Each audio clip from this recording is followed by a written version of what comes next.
Kuki Shinobu is back on banners at last, and she has quite the positive reputation among people, so today I thought it'd be fun to evaluate her current meta position. My name is Juice, and let's get into it. We've gotta begin with her kit feel by having a look at the teams she plays in. Funnily enough, she only has one major team archetype, or at least she only has one major team which caused her rise to fame: Hyperbloom teams.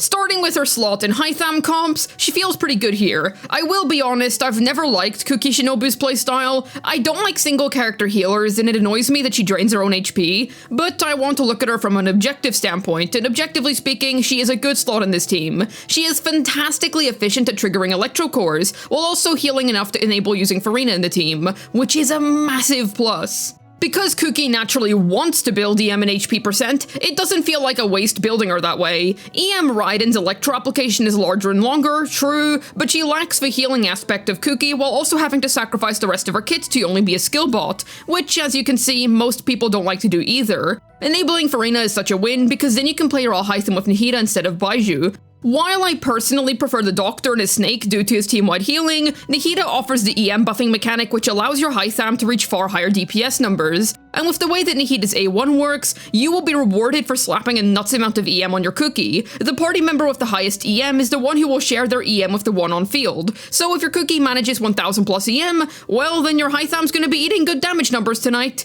Not to mention that allowing Nahida over Baiju and using Farina in the team means that you'll be able to utilize the plant arc on C2 if you have it. But let's not forget about our 4-star Hyperbloom teams either. Considering how low cost they are, it's impressive how well they're able to take on the Abyss. Not to mention that these teams literally demand borderline zero skill expression in order to do their job, because a lot of the time it's a matter of make sure your uptimes are up. Really impressive budget teams for those of you who are just starting out, or for those of you who want a team with low skill expression. Kuki is impressive not only because she's simply good in Hyperbloom and Quick Bloom teams, but because she actually managed to push them forward into the modern day. Enabling Farina on its own might not sound that impressive, as there's plenty of characters who can do that, but Kuki enables Farina while offering incredible Hyperbloom synergy in general, while allowing other gears to function, such as Baiju not being a necessity to act as the team healer if you want to use Farina, while also freeing up Raiden so she can use a crit build. Even before our beloved Hydro Archon came out, she was a hyper-blooming force to be reckoned with. That hasn't changed. That's great and all. In fact, that all sounds brilliant. But let's be real here. Shinobu's a 4-star. We all know how the Kuki crumbles with those. Does she need her constellations to function? Well, let's discuss and find out, why don't we? Her C1 increasing the AoE of her ult's ring by a sizable amount is nice for triggering more Hyperbloom cores. Otherwise, it's more nice quality of life and heavy AoE more than anything else. Definitely a good con to own, but nothing to lose sleep over if you don't have it. This one's pretty significant. 3 seconds extra to your skill's ring uptime. Naturally, that's a very strong buff to her since more uptime equals smoother rotations, plus more Hyperbloom cores from the extra Electro app uptime. Neat stuff, great con. The +3 to your ring is some nice extra healing. Fanfare for days. Not much else to add here.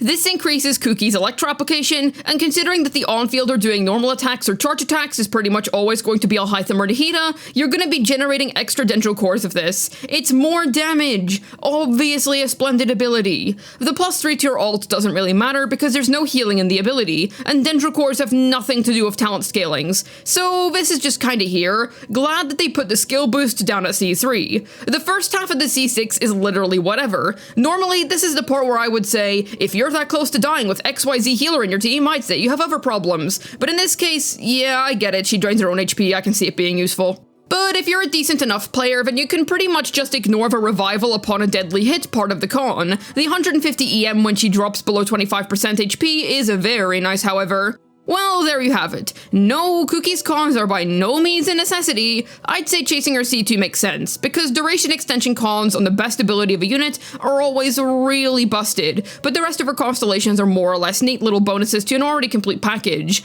Hooray to not needing to fall to FOMO! Seriously, if you don't want the 5-star banner unit, Do not go chasing after 4-star cons. Funnily enough, Kuki Shinobu had quite the rough meta history. When she came out, literally nobody knew what she was supposed to do. Her EM split scaling made zero sense of a time, and Fischl was literally always a better slot in than her. The only reasonable place people felt like she was able to slot into was Ayato Taser, but then you have to play Ayato Taser. Nah, just kidding, that team was pretty decent during Inazuma. There were also physical teams that would use Kuki as their healer thanks to good old superconduct. Her being Electro was able to lend her this neat little position. She was essentially a random healer that came out of nowhere with no real purpose or value. Yep, that's it, full stop. She was one of the worst characters in the game when she came out, and for the patch afterwards. We were all left scratching our heads when it came to what the heck she was even supposed to do. Thankfully, this didn't last too long because Kuki released pretty close to Sumeru, and as we all know, that was Dendro's absolute prime time. It wasn't long until people found out about how good she was in Hyperbloom teams and realized that she was an excellent budget 4-star option who could wipe the abyss with ease.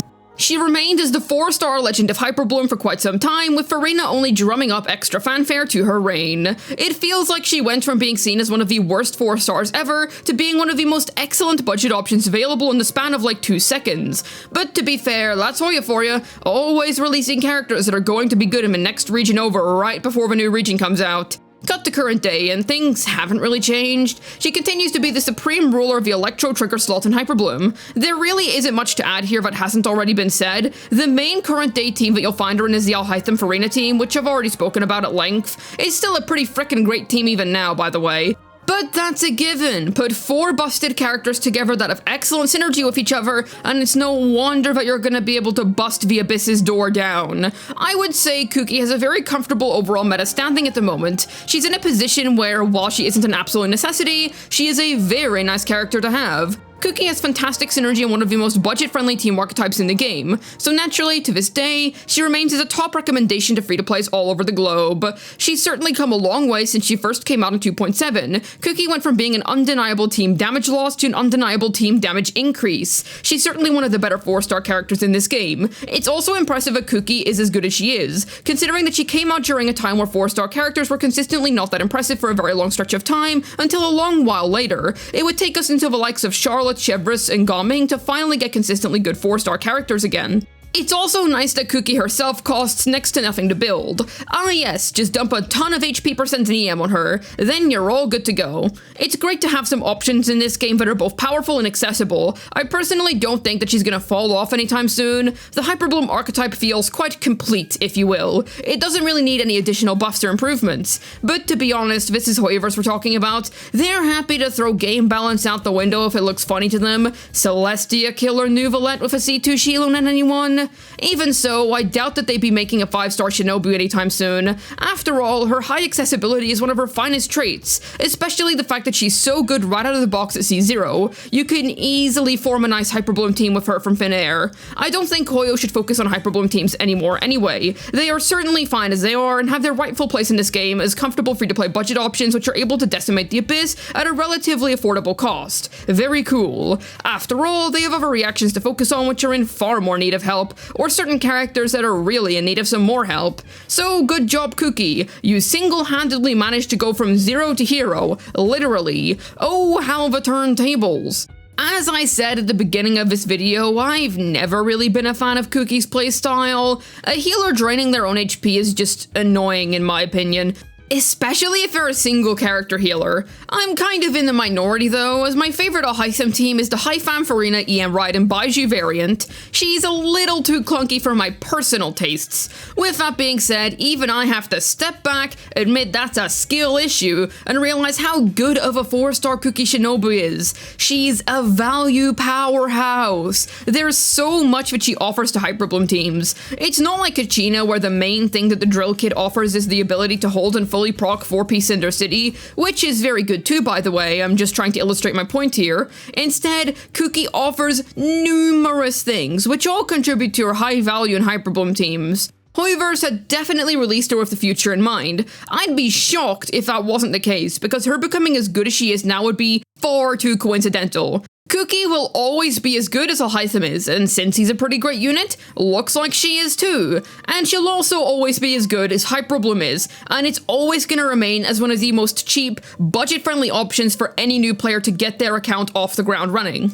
Even if your Shinobu's only at C0, I highly recommend that you give her a spin. Don't underestimate her, she really is quite the solid powerhouse. But what do you think about Kuki Shinobu? Do you love her or hate her? What are your personal thoughts on her current meta position? Let me know down below in the comments, I'd love to hear your thoughts. Hopefully this video was able to update you on Kuki Shinobu's current position in the Genshin Impact meta. This has been Juice, signing out, and Celestia told me that you have to answer this question, then you will win your next 50-50. Electro cookie or chocolate chip cookie?